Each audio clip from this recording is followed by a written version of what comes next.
At Thanksgiving, my sister discovered I had an $8.7 million investment account. But that night didn't start with a laptop. It started a long time ago in a house outside Columbus where I learned early that being the easy child comes with a cost. My name is Julia Mercer. I'm 37, a captain in the U.S. Army Cyber Corps stationed at Fort Meade. I work in a secured building with no windows and a badge that opens more doors than most people realize. My job is to think about threats most people never see. I've spent my adult life managing risk. What I didn't manage well was my family. Growing up, I was the predictable one. Straight A's. Science fairs. The kid teachers described as mature for her age, which is usually code for handles disappointment quietly. My sister Madison Maddie was different. Louder, more emotional, more dramatic. And after she got into a car accident at 14, she became untouchable. The accident wasn't minor, but it wasn't life-altering either. A broken wrist, a concussion, a few weeks in a brace. She healed. But something else shifted. My parents started treating her like she was permanently fragile. Every argument ended with, "She's been through a lot." Every expectation came with an asterisk. If Maddie forgot homework, it was stress. If I forgot homework, it was irresponsibility. If she got a C, it meant we should be proud she tried. If I got a 98, my dad would ask where the other 2 points went. No one said I didn't matter. They just didn't need to worry about me. I was the strong one, the responsible one, the one who understood. By high school, I stopped explaining myself. I liked math. I liked computers. I liked solving problems that had clear answers. When I told my parents I wanted to join ROTC and study computer science, my mom went quiet. My dad asked if I had considered something more stable. Maddie had just declared she wanted to major in communications at a private university 3 states away. That idea got applause. The tuition bill did not get applause, but it did get paid. I applied for an ROTC scholarship without telling anyone. I handled the paperwork myself. I interviewed with a colonel who asked me why I wanted to serve. I told him the truth. I wanted to earn my way into a room and know I belonged there. When I got the scholarship, my mom said she was proud. My dad said it was a practical choice. Maddie asked if I'd have to shave my head. College went by fast. ROTC at 5 in the morning. Classes all day. Labs at night. I didn't come home much. When I did, conversations revolved around Maddie's internships, Maddie's anxiety, Maddie's plans. I became good at listening. It's a useful skill in the Army. The day I commissioned as a second lieutenant was clear and cold. My class lined up in dress uniforms, families filling the bleachers. I kept checking my phone. Maddie had a networking event that weekend. My parents said they didn't want to split up and make her feel unsupported. So I stood there alone when they pinned on my bars. One of the instructor's wives stepped in for the photo. She hugged me like she meant it. I smiled the way you do when you don't want to ruin your own day. That was the last time I waited for them to show up. Active duty changed me. The Army doesn't care about your family dynamics. It cares whether you can perform. I went to Fort Gordon for cyber training, then landed at Fort Meade. My first assignment involved defensive cyber operations, supporting a logistics network. The work was technical, precise, and unforgiving. If you miss something, people notice. I like that. During a joint project with a defense contractor, I met Douglas Hale, mid-40s, former Navy, now in the private sector. He had the calm confidence of someone who had already failed once and survived it. We talked after meetings about threat detection and the future of automated anomaly analysis. He mentioned he was working with 2 engineers on a startup focused on AI-driven intrusion detection for defense contractors. It wasn't flashy. It was specific, niche, necessary. Over the next year, I watched their progress. Small contracts, pilot programs, a few successful tests. Douglas never pushed. One afternoon over coffee near base, he said they were raising a seed round. Friends and family level. High risk. No guarantees. I had about $60,000 saved. Deployment pay, hazard bonuses, years of not spending much on anything. I didn't have student loans. I didn't have credit card debt. What I had was discipline and a steady paycheck. I thought about Maddie's tuition bills, my parents' mortgage, the way money always seemed to be tight unless it was for her. No one had ever invested in me financially. Not really. I reviewed the documents carefully. Equity percentage, vesting schedule, exit scenarios. It wasn't a blind leap. It was calculated risk. The night I decided, I was sitting at my kitchen table in my townhouse in Maryland. No dramatic music, no speeches. Just my laptop open and the transfer screen waiting for confirmation. $60,000 is a lot of money when you grew up hearing, "We can't afford that." I hit send. The confirmation email came through a few minutes later. I stared at it longer than I needed to. Then I closed the laptop and went to bed because I had PT at 0600 and the Army does not care about your investment portfolio. The next morning, nothing had changed. My rank was the same. My paycheck was the same. My family still thought I made decent money, but nothing extraordinary. Maddie posted photos from a rooftop bar in Chicago talking about building her brand. I didn't tell anyone about the investment. There was nothing to tell yet.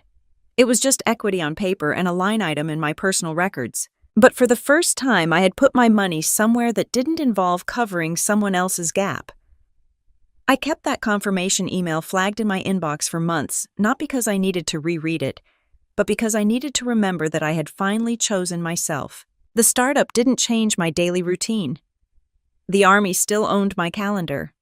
PT at dawn. Classified briefs before lunch. Long afternoons inside secure facilities where phones stayed in lockers and conversations didn't leave the room. My job was defensive cyber operations, protecting logistics systems that most people never think about. Fuel supply chains, equipment tracking, infrastructure that quietly keeps everything moving. If something breaks in that world, it's not dramatic. It's expensive. The discipline of it fit me. Clear objectives, measurable outcomes, no emotional negotiation. Douglas would send occasional updates about the company. Small contract wins. A successful pilot with a mid-sized defense contractor. A second round of funding. Nothing that screamed millionaire. Mostly words like runway burn rate compliance and scalability. I didn't brag about being an early investor. I barely talked about it. Inside the unit, money conversations usually revolve around TSP contributions and who finally paid off their truck. I maxed my Roth IRA, contributed to TSP, lived in a 3-bedroom townhouse I bought with a VA loan, drove a practical sedan. My life didn't look like someone chasing exits. At home in Ohio, nothing had changed either. Maddie had graduated and moved back after a short-lived marketing job in Chicago. She called it resetting. My parents called it regrouping. I called it predictable. She picked up contract gigs, social media consulting, brand strategy for small boutiques. The kind of work that sounds impressive until you ask about revenue. During one Sunday call, my mom mentioned Maddie was stressed about student loans. Private university tuition had not been cheap. I did the math in my head. They had taken on Parent Plus loans. She had federal loans. It was a lot. "You're the stable one," my dad said casually.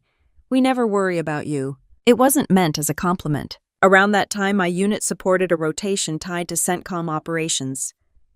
I didn't deploy into a combat zone, but the schedule was relentless. 12-hour shifts monitoring network activity tied to operational systems overseas. You learn quickly that fatigue leads to mistakes, and mistakes in cyber aren't abstract. They're measurable in lost time, lost access, lost trust. In between shifts, I would check email updates from Douglas. The company had landed a larger contract multi-year. Their detection platform had outperformed a competitor during a live environment test. That mattered. In this space, reputation compounds faster than marketing. One evening, after a long shift, I stepped outside the building and called him back. He didn't oversell it. "We're gaining traction," he said. "But it's still early. Don't start planning retirement." I wasn't planning anything. I was still a captain with a government salary and an investment that could easily go to zero. A few months later, he sent an email marked confidential, investor update. I read it in my car before driving home. A larger defense firm had approached them about acquisition. Early conversations. Nothing signed. Numbers floated that made me sit back in my seat. If the deal closed anywhere near that range, my equity would be worth more than I had ever seen in one place. I closed the email and stared at the windshield for a long minute. The parking lot lights reflected off the hood of my car. No music playing. No one else around. I didn't feel excited. I felt cautious. The Army has strict reporting requirements for sudden changes in financial status. Significant investments, large payouts, foreign contacts, anything that could create leverage. I had already disclosed the initial equity when I filed my periodic reinvestigation paperwork. If there was a liquidity event, it would trigger another report. I wasn't worried about compliance. I was worried about perspective. When the acquisition officially closed in 2018, I was at my desk reviewing network logs. My phone buzzed with a secure email notification. I stepped out, checked it in a permitted area, and read the confirmation. The deal had gone through. After taxes and the structured payout, my share was substantial. Not theoretical, not paper equity. Real money moving into an account managed by a fiduciary firm Douglas had recommended. I scheduled a meeting with a financial advisor in D.C. that weekend. Suit, not uniform. Conference room with glass walls and framed degrees. We talked about diversification capital gains, long-term allocation, index funds, municipal bonds, blue-chip equities, risk tolerance. "What do you want your life to look like?" he asked. I answered without hesitation. Exactly the same. I didn't quit. I didn't request early retirement. I didn't buy a bigger house. I reported the change in assets through the proper channels, sat down with our security manager, and walked through documentation. It was clean, transparent, boring even. Back in Ohio, the narrative stayed the same. Maddie bounced between short-term projects. My parents floated ideas about her going back to school for an MBA. She just needs the right opportunity, my mom would say. The loans weren't shrinking. The stress was constant. They never asked me directly for money, but the implication was always there. "You've always been good with finances," my dad said one evening over speakerphone. "You understand how to make things work." What he meant was, you can absorb pressure. I could have paid off Maddie's loans outright. It would have barely dented the portfolio. But that would have changed the equation permanently. I knew enough about incentives to understand that once you remove consequences, behavior rarely improves. Instead, I kept quiet. I let them believe my success was incremental. A steady Army career, promotions on schedule, a comfortable but ordinary life. When COVID hit in 2020, everything tightened. My dad's company downsized. He was let go. My mom tried to hide the worry in her voice during our calls, but I could hear it. Mortgage payments, insurance, Maddie's loans still looming. One night, sitting at my kitchen counter with my laptop open, I set up an automatic monthly transfer to my parents' account. $3,500. Enough to stabilize them, not enough to transform their lifestyle. I labeled it in my budget as family support. It was a manageable percentage of my monthly returns, structured in a way that wouldn't create reporting issues. I didn't announce it. I just told my mom I'd help out for a while. She cried. My dad called me responsible. Maddie texted, "You're a lifesaver." I stared at that message longer than I should have. Lifesaver.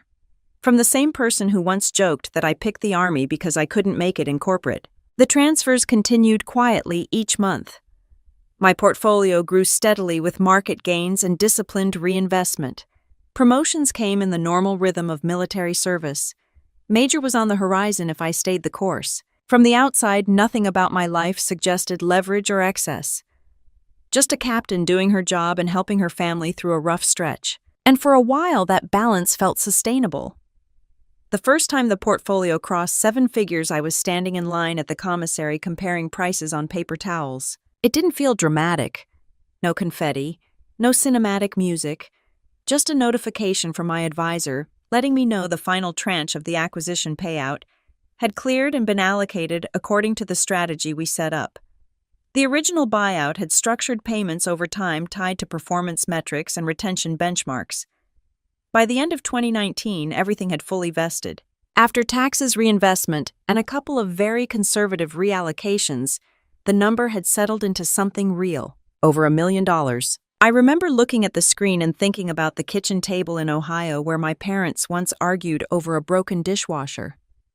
Money had always been discussed in that house like it was oxygen essential and never quite enough. I locked my phone and bought the store brand paper towels. The growth after that wasn't explosive.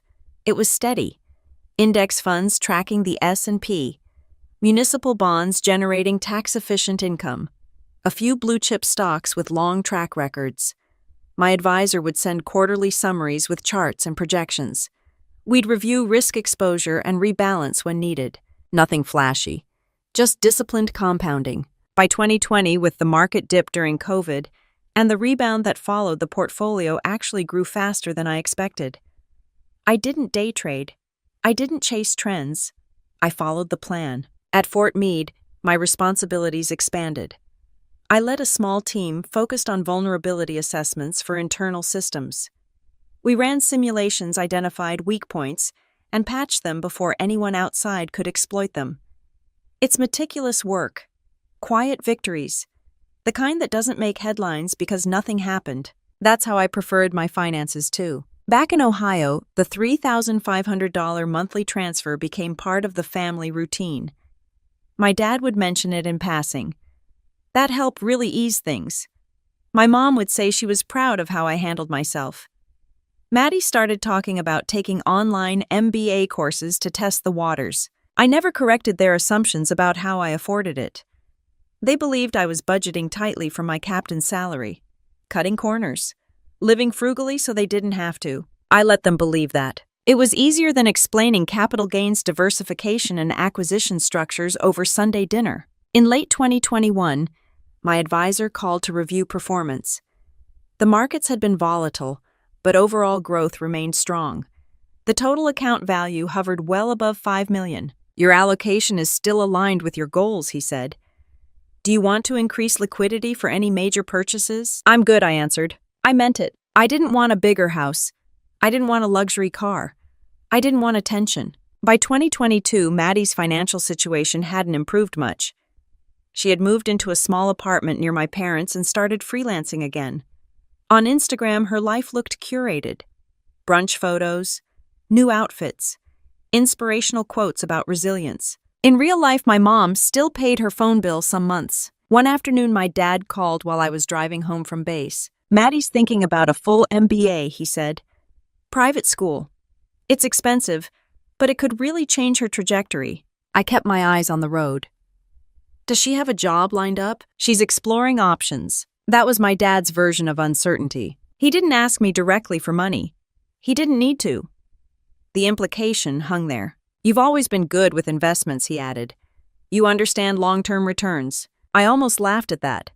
The irony was thick enough to slice. After we hung up, I checked my portfolio during a red light. It had crossed $6 million. The number didn't make me feel powerful.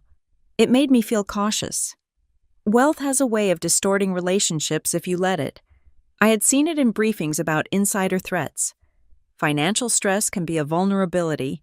So can sudden wealth. My clearance required periodic updates, but nothing about my growth triggered new reporting thresholds beyond what I had already documented. It wasn't sudden. It was accumulated over years, transparent, auditable. In 2023, I was promoted to captain, officially on track for major if I stayed in long enough.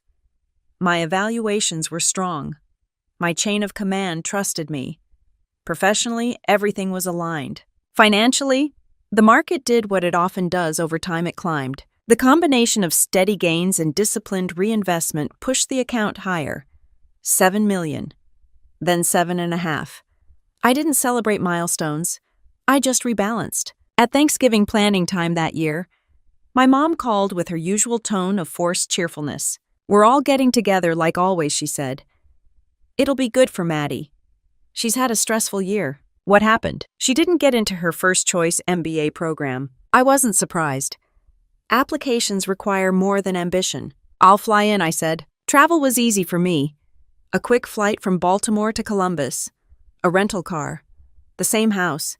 The same dining table. A week before Thanksgiving, my advisor sent an updated performance report. I opened it late at night at my kitchen counter. Total portfolio value, $8,734,219.48. I read it twice to make sure I hadn't misread a decimal point. 8.7 million. It didn't feel like winning the lottery. It felt like finishing a long ruck march and realizing you were farther than you thought. I closed the laptop and leaned back in my chair. The townhouse was quiet. No roommates, no noise from neighbors, just the hum of the refrigerator and the faint glow of the streetlight outside. I thought about what that number meant in practical terms. Financial independence, the option to leave the army if I wanted, the ability to absorb emergencies without blinking. I didn't think about buying anything. I thought about control. Control over my time, my choices, my boundaries. The next morning, I booked my flight home for Thanksgiving and packed my service laptop in my carry-on. I had some portfolio paperwork to review and a vesting schedule to confirm with my advisor before year-end adjustments. It never crossed my mind that the most dangerous exposure wouldn't come from a network vulnerability or a market downturn. It would come from someone who had always believed my success was part of her inheritance. I adjusted the automatic transfer amount the week before Thanksgiving, not because anyone asked, but because my dad mentioned property taxes had gone up again. $3,500 became $4,000. It wasn't a dramatic decision. I logged into my bank account after dinner, changed the number, confirmed the recurring date, and closed the tab. The money came from dividend income and interest payments that replenished themselves faster than I spent them. On paper, it looked clean. In practice, it kept the peace. My parents never saw the full picture. They knew I was doing well for an Army officer. They did not know the difference between salary and assets. To them, income was what mattered. My uniform translated to dependable but limited. The idea that I could be worth 8 figures while still showing up to morning PT didn't fit their mental math. Maddie's math was different. She believed in potential, in lifestyle, in what she called alignment. That alignment usually required money from somewhere. When COVID first hit, I had told myself the transfers were temporary. Bridge funding until my dad found another job, until Maddie stabilized. Temporary stretched into routine. Routine turned into expectation. My mom would call around the first of the month, casually checking in. "We got it, honey." "Thank you. I don't know what we'd do without you." I knew exactly what they'd do. They'd adjust. They'd downsize. They'd cut discretionary spending. But the transfers meant they didn't have to. Maddie started using phrases like our support system when talking about family. She didn't say my name, but she didn't have to. One Sunday afternoon, I was driving back from the grocery store when she called. "I've been thinking about launching my own marketing agency," she said. "Small businesses need help building digital presence. I just need some startup capital." "How much?" "Not crazy. Maybe 50 to 70,000. For branding, website development, initial payroll." I waited for her to laugh. She didn't. "Have you written a business plan?" "I'm working on it. I just know this is what I'm meant to do." That phrase again. Meant to do. I didn't commit to anything. I told her to send me a proposal. She never did. The idea faded into something else the following month. Meanwhile, my portfolio ticked upward in small, steady increments. Markets recovered from dips. Dividends compounded. My advisor sent year-end summaries that read like quiet affirmation. Risk exposure remained balanced. Cash reserves were healthy. At work, my responsibilities expanded again.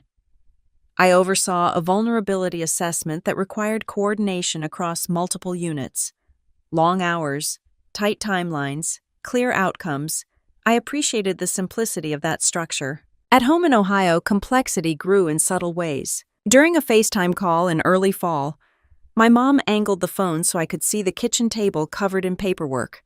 Loan statements, utility bills, insurance renewals. "It just feels like we're always behind," she said. I knew that wasn't entirely true. The transfers had kept them current. But perception is powerful. Maddie leaned into the frame. "It's exhausting. I feel like I can't get ahead." "You live at home," I said evenly. Temporarily. Temporarily had lasted 3 years. I didn't remind her of that. Instead, I recalculated the impact of my support in my head.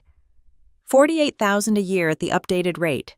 That was more than many Americans earned annually. In my parents' world, it felt like help.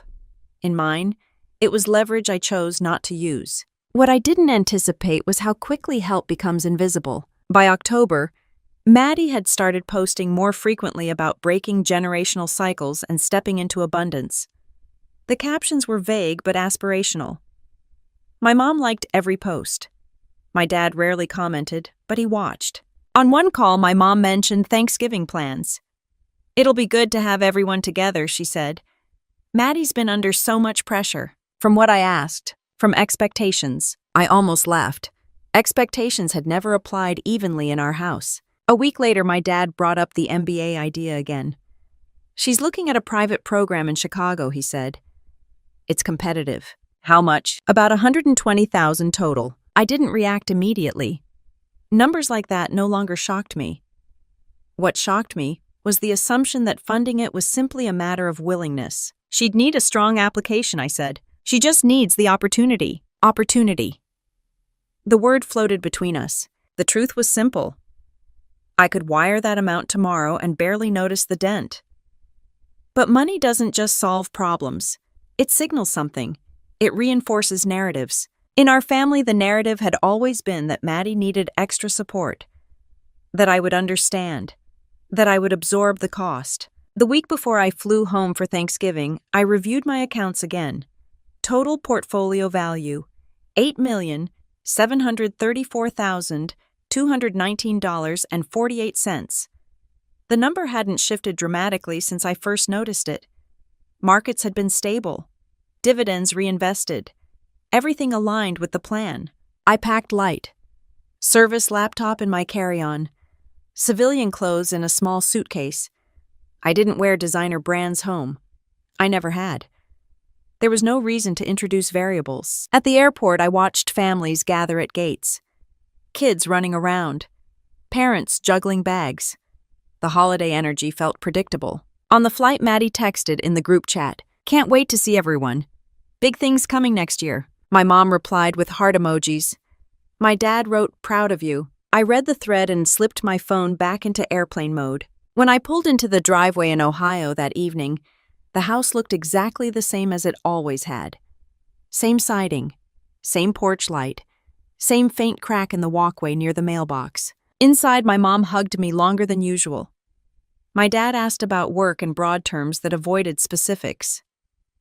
Maddie looked me over and said, still rocking the army look. "It works," I answered. Dinner conversations that night revolved around Maddie's potential MBA program and a new freelance client she might land. No one asked about my portfolio review. No one asked about market performance. They didn't know there was anything to ask. Before bed, I set my laptop on the desk in my old bedroom. I planned to check a few financial documents in the morning. Just routine year-end planning. The house settled into its usual quiet rhythm. Pipes ticking. Refrigerator humming.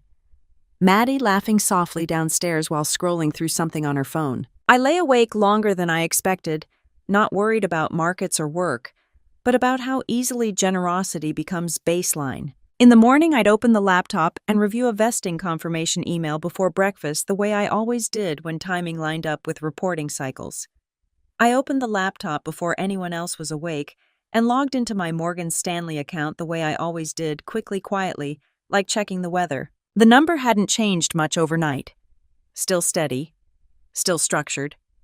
Dividends reinvested. Allocations balanced. A vesting confirmation sat in my inbox waiting for review. I skimmed it, flagged it, and closed the screen halfway when I heard footsteps in the hallway. My mom knocked lightly and pushed the door open anyway. "You're up early," she said. "Habit." She glanced at the laptop, but didn't step fully into the room. She never cared much about what I did on it. To her, screens meant work. Army work. Nothing glamorous. Coffee's ready. Maddie's still asleep. Of course she was. Downstairs, the kitchen looked like every Thanksgiving morning in that house. Turkey defrosted. Countertops crowded. My dad flipping through a newspaper he didn't fully read. The TV humming quietly with a parade broadcast. Maddie came down an hour later in oversized sweats, hair pulled back, phone already in her hand. "Morning, Captain," she said, half joking. "Morning." She poured coffee and started talking about an email she'd received from the Chicago MBA program. "Waitlisted. Not rejected. It just means I need stronger financial backing," she explained. Like that was the missing piece. My dad nodded.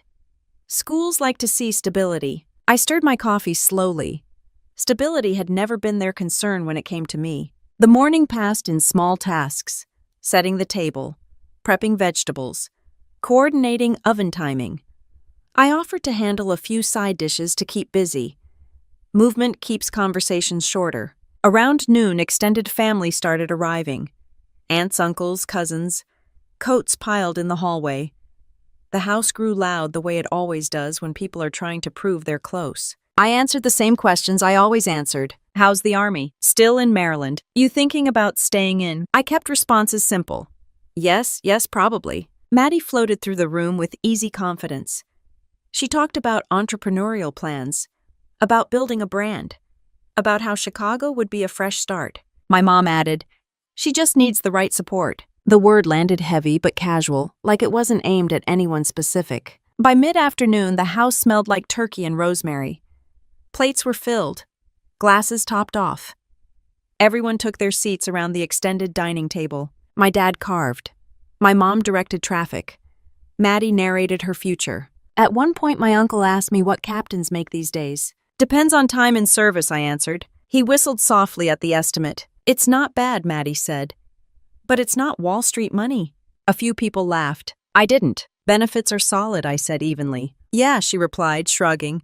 "Stability." There it was again. Dinner stretched. Stories overlapped. Someone brought up housing prices. Another complained about inflation. Maddie mentioned how hard it was to get ahead without a financial cushion. I felt my phone vibrate in my pocket.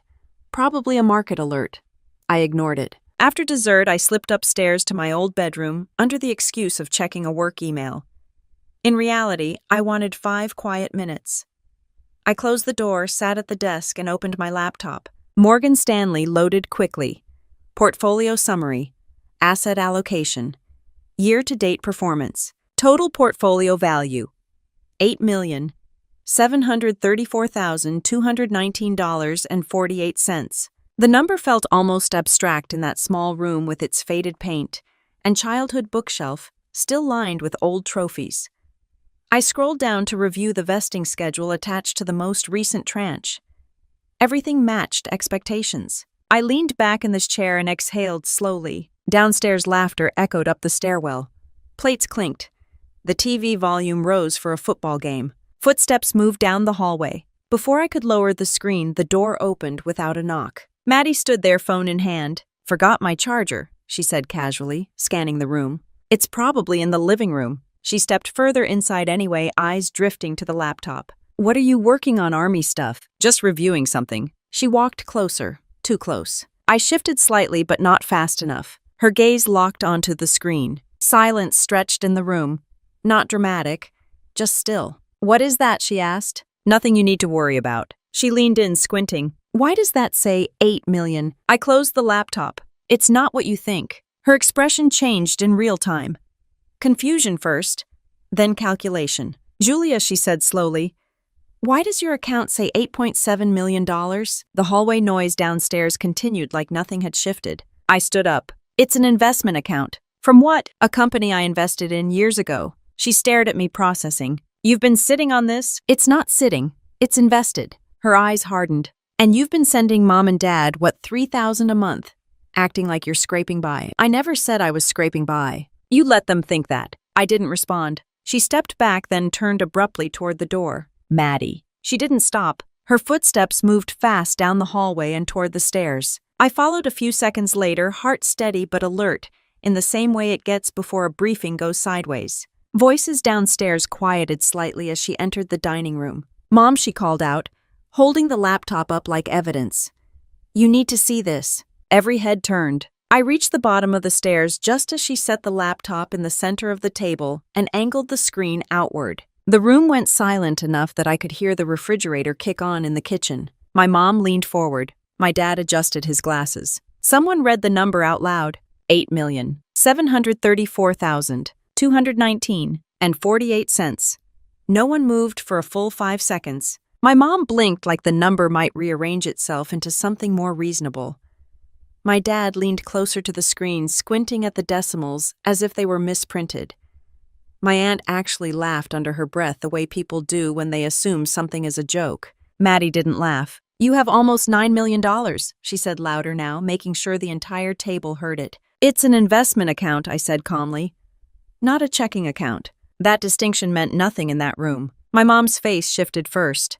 Confusion, then offense. "Why are we just now hearing about this?" "Because it's private." Private Maddie's voice sharpened. "You've been sending mom and dad a few thousand a month like you're barely making it, and you're sitting on this." "I never said I was barely making it. You let us think that." I met her eyes. "You assumed." My dad straightened in his chair. "When did this happen?" "Years ago. I invested in a cybersecurity startup. It was acquired in 2018. I reported it. It's managed properly." My uncle whistled. "That's Wall Street money. It's long-term capital gains and diversified investments," I replied. "It didn't happen overnight." Maddie crossed her arms.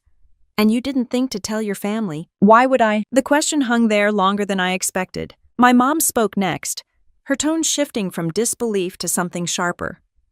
"Because we're your family. Because we've been struggling." "You haven't been struggling," I said evenly. "I've been covering the gap." Maddie snapped her head toward me. "Covering the gap. $3,500 a month. $4,000 this month." The room went quiet again. My dad looked at my mom. My mom looked at Maddie. That was the first moment the math landed. "That's you?" my mom asked softly. "Yes." "For how long?" "Since 2020. Maddie shook her head like she'd just discovered a new betrayal layered inside the first one. "That's nothing compared to what you have." A few cousins shifted uncomfortably in their seats. Nothing, I repeated. "You could have paid off my loans," she continued. "You could have funded my MBA.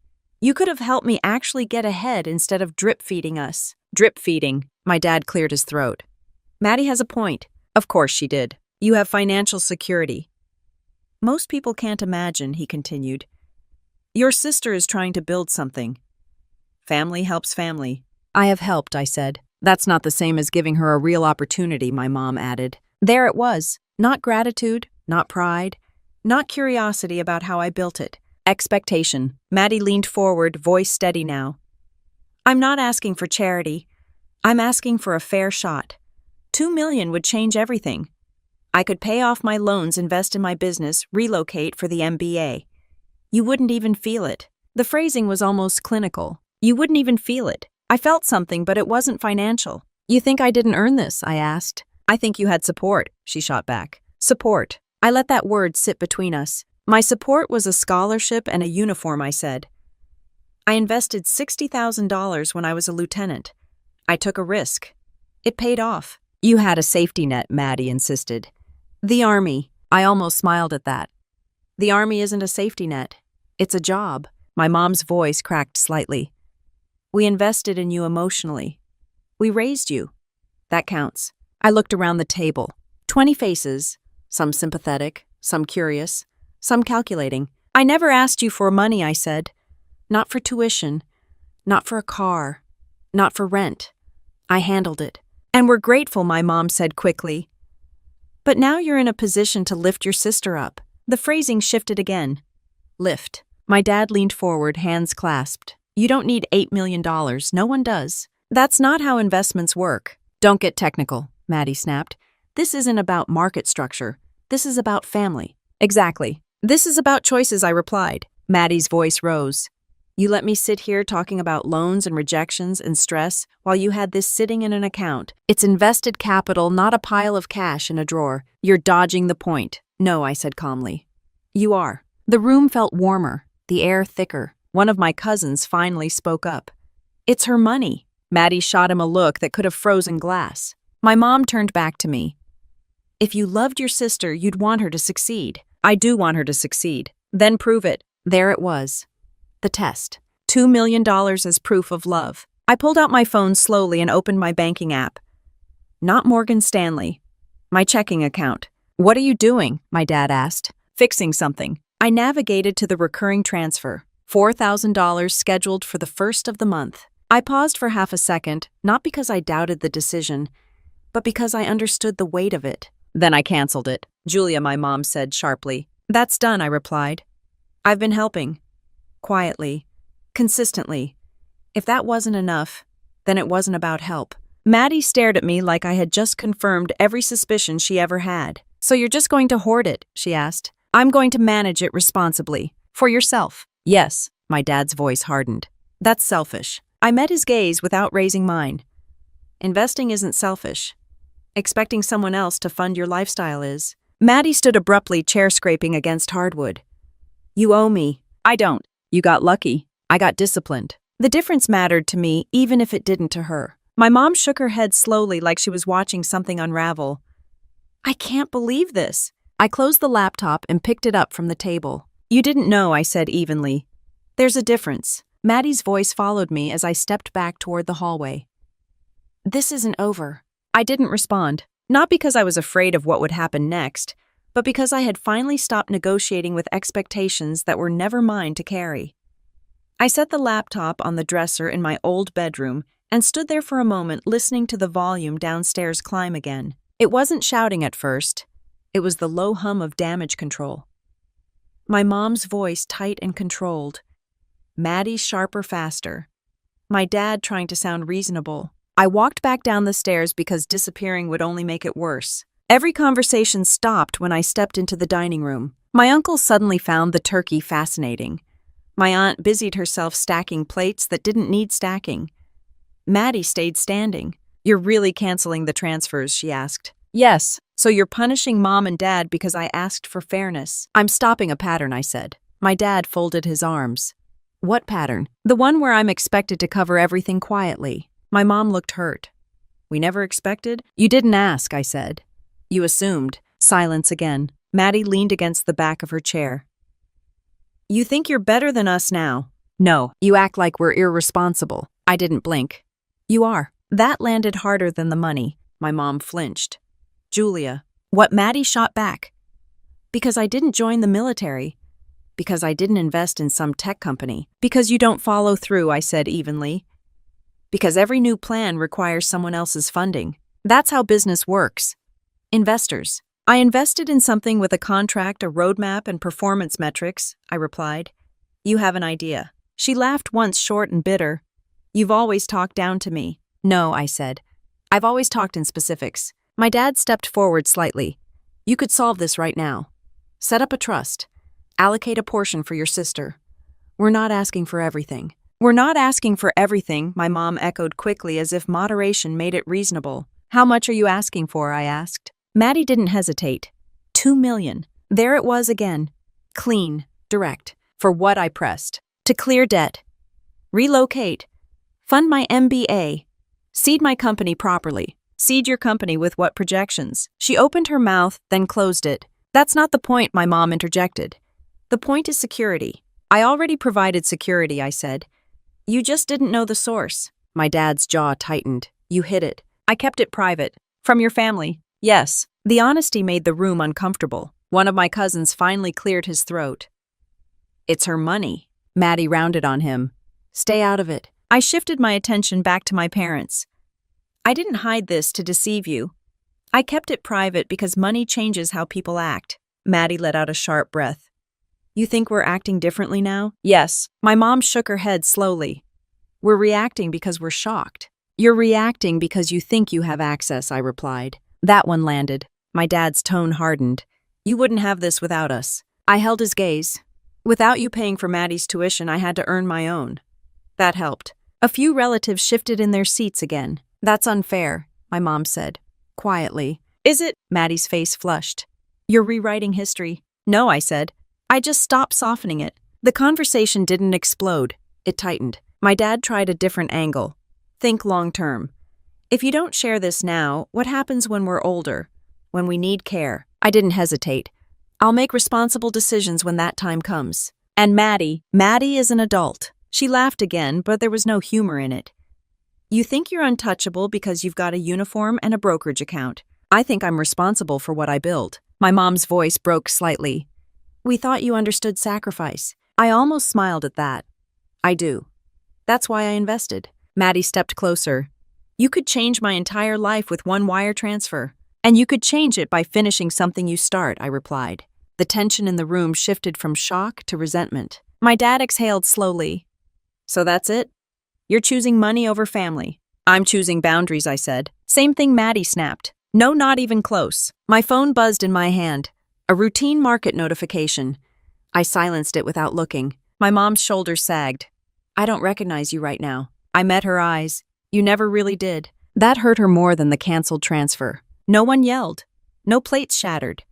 The damage was quieter than that. Eventually, people resumed small talk, but the energy never recovered. Conversations were forced. Laughter too loud. Maddie stopped looking at me entirely. When coats were gathered and relatives filtered out the door, the house felt smaller. My dad stood near the kitchen sink, staring out the window. You're making a mistake, he said without turning around. I don't think so. You'll regret not helping your sister. I've been helping. He didn't respond. Upstairs, I packed my laptop back into my bag. Not because I planned to leave that night, but because I no longer trusted it sitting unattended. Down the hall, I could hear Maddie on the phone in her room. She thinks she earned it alone, she said. Voice tight. Like we didn't support her. I closed my door softly. For years, I'd structured my finances around keeping everyone stable. Quiet transfers. No questions asked. No credit taken. Tonight, that structure cracked. Not because of the number on a screen, because expectation finally became explicit. And once something is explicit, you can't pretend it's accidental anymore. My phone started vibrating before I even hit the highway out of Columbus. I didn't check it right away. I merged onto I-70 set cruise control and let the distance build first. Space has a way of clarifying tone. By the time I stopped for gas outside Zanesville, I had 18 missed calls and more than 40 texts. Most were from Maddie. You embarrassed me. You made Mom cry. You think you're better than everyone. A few were from my mom.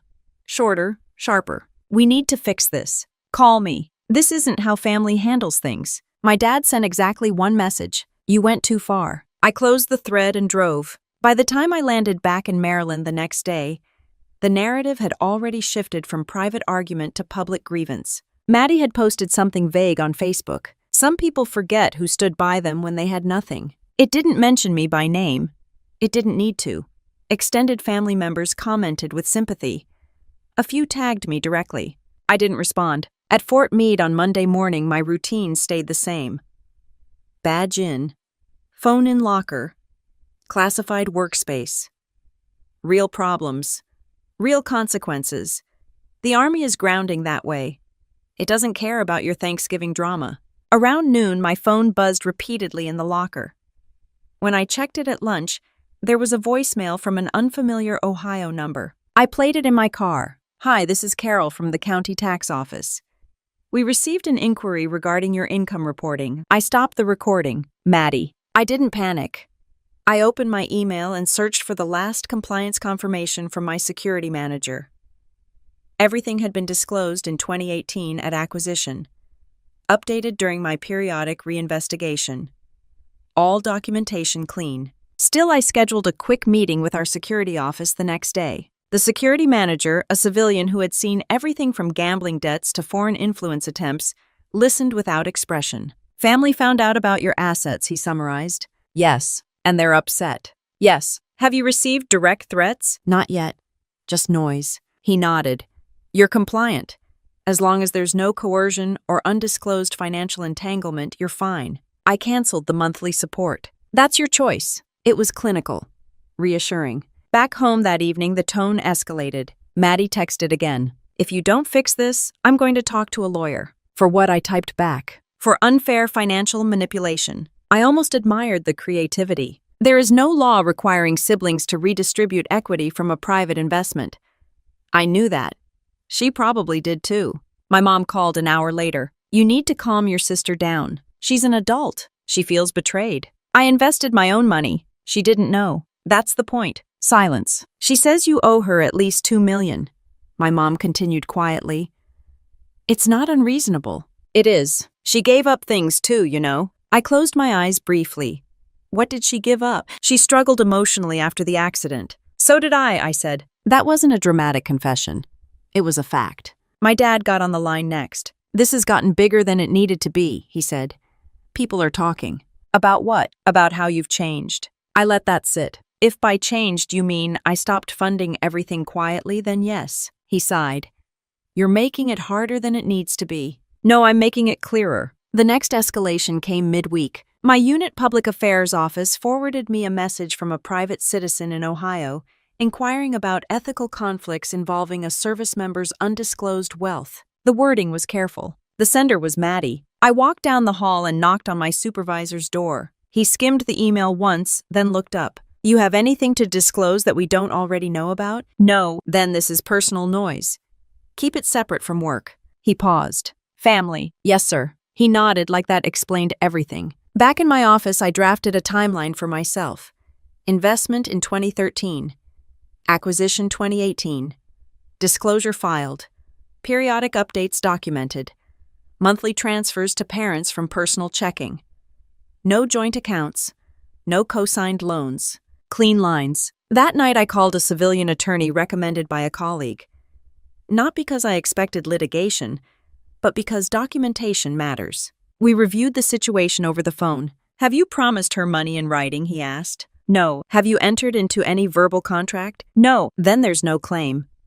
If harassment continues, I can draft a cease and desist. Do it. By Friday, the letter was sent. It was formal, precise, not emotional. It stated that any continued attempts to interfere with my employment financial accounts or professional standing would be documented and pursued legally. No threats, just boundaries. The tone from Ohio shifted almost immediately. My mom's next message was softer. Why are you involving lawyers? Because you involved my job. No reply to that. Maddie didn't text for 2 days. When she finally did, it was shorter than before. You didn't have to go that far. I stared at the screen for a moment. You did, I replied. There were no more calls to my unit.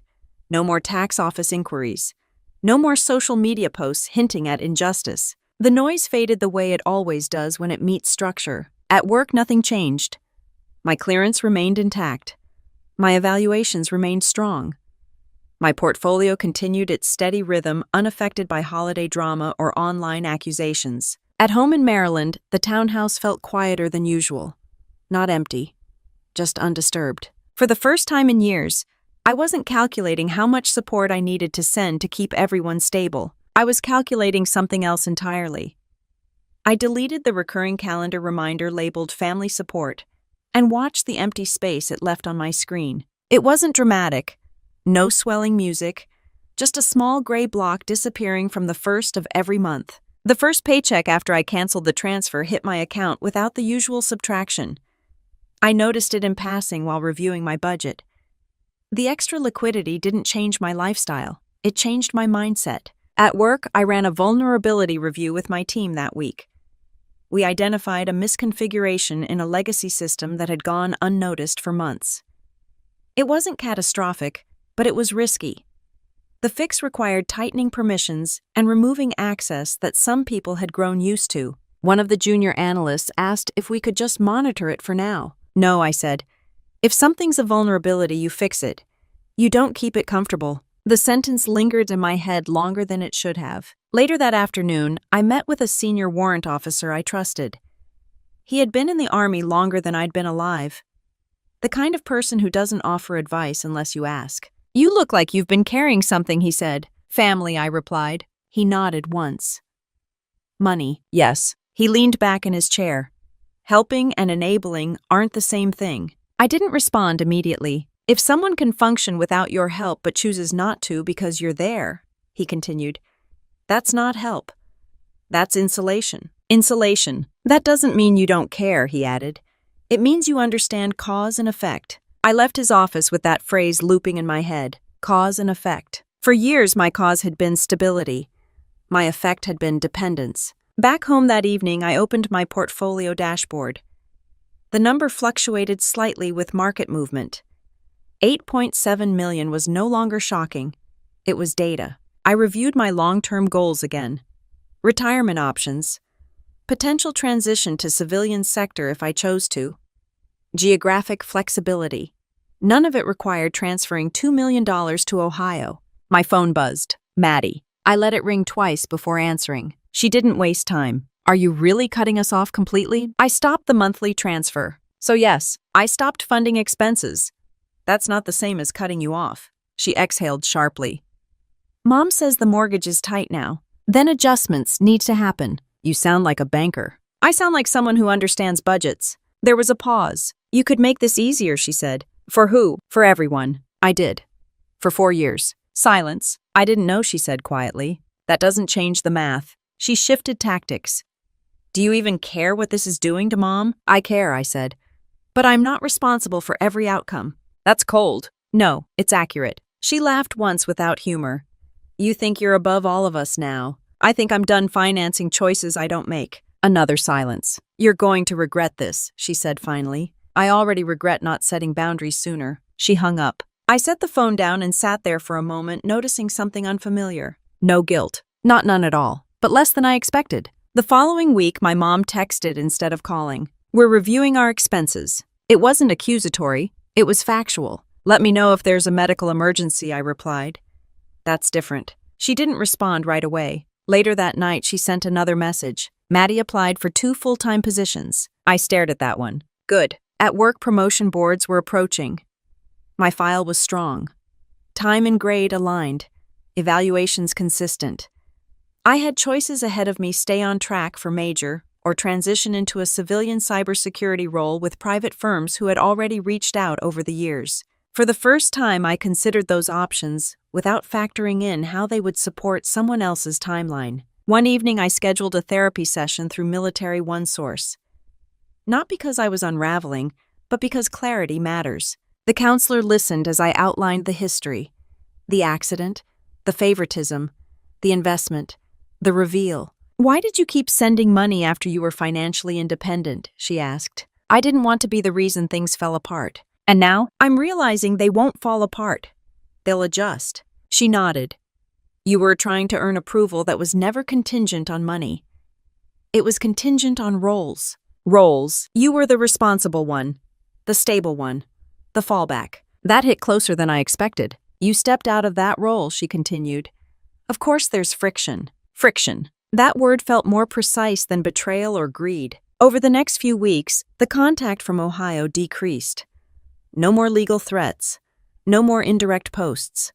My dad found part-time consulting work. Not glamorous. Enough. Maddie sent me a screenshot of a job offer from a mid-sized marketing firm. Entry-level management. Starting somewhere, she wrote. Good, I replied. It wasn't warm. It wasn't cold. It was neutral. My portfolio ticked upward with the market's usual unpredictability. Dividends posted. Allocations adjusted.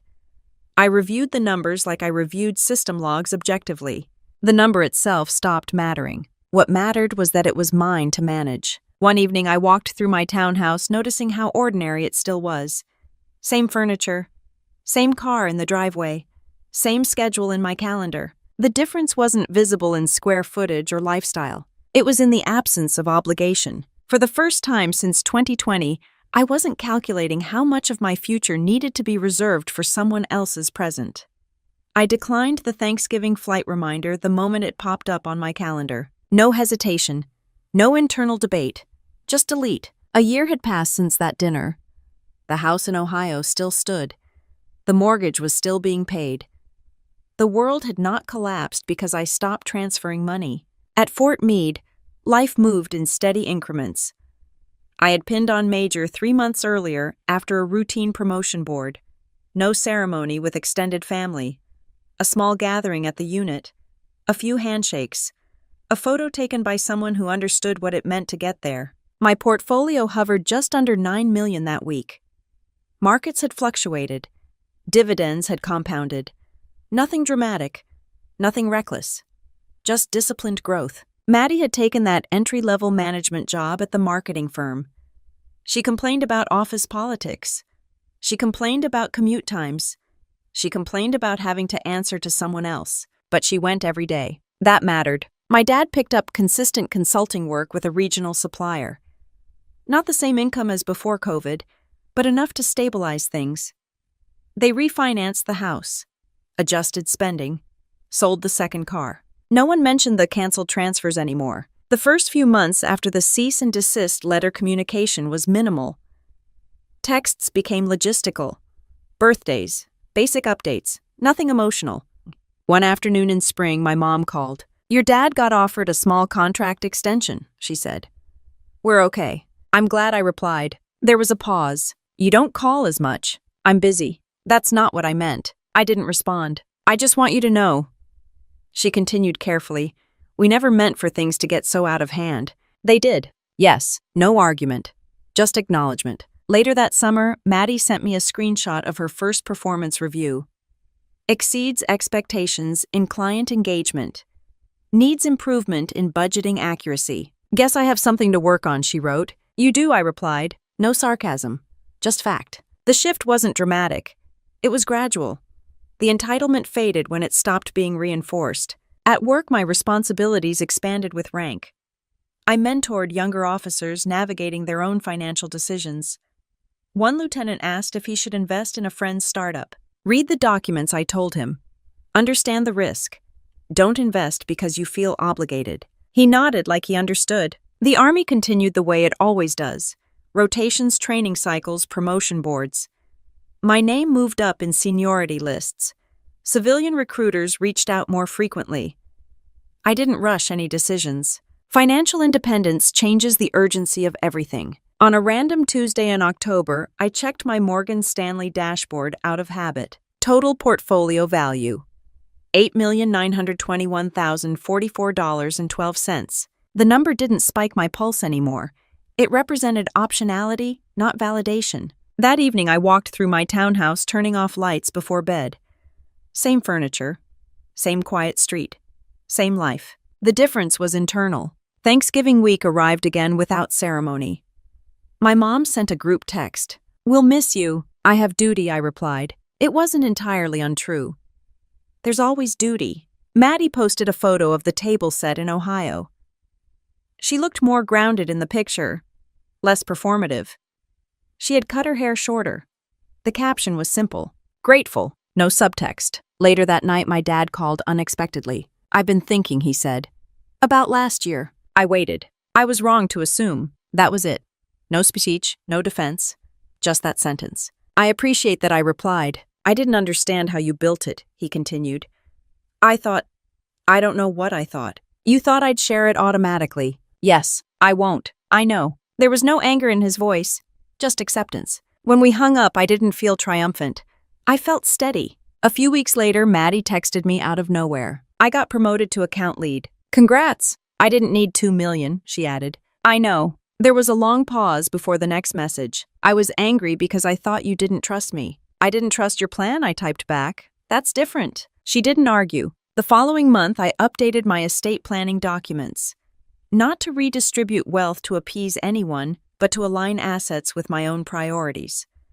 A portion designated for veteran-focused cybersecurity education programs.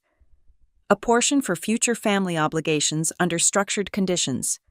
Clear, defined, controlled. Money without structure creates pressure. Money with structure creates freedom. On a quiet Sunday afternoon, I sat at my kitchen counter reviewing my annual financial summary. Gains, losses, allocation adjustments, everything clean. A year ago, that same counter held the weight of resentment and accusation. Now it held numbers and options. I didn't lose my family at Thanksgiving. I stopped financing a dynamic that kept everyone stuck. The investment account was never the real issue. It was the boundary attached to it, and once the boundary was clear, everything else recalibrated around it. I didn't grow up thinking I'd ever have to choose between family and boundaries. I thought success would fix things. I thought if I worked hard enough, earned enough, helped enough, the tension would disappear on its own. It didn't. Money doesn't heal favoritism. It doesn't rewrite history. It just exposes it. What changed my life wasn't the $8.7 million investment account. It was the moment I stopped believing I had to trade financial security for emotional approval. I didn't cut my family off out of anger. I stepped back because adulthood requires accountability on both sides. Sometimes the most powerful move in any family drama isn't revenge. It's restraint. It's clarity. It's deciding that helping and enabling are not the same thing. If this family revenge story resonated with you, if you've ever been the responsible one, the quiet achiever, The one expected to carry more, make sure you subscribe. This channel shares real revenge stories, family revenge stories, and intense family drama that explore what happens when boundaries finally replace obligation. There's more to unpack in stories like this, and if you're here, you already know how powerful the truth can be.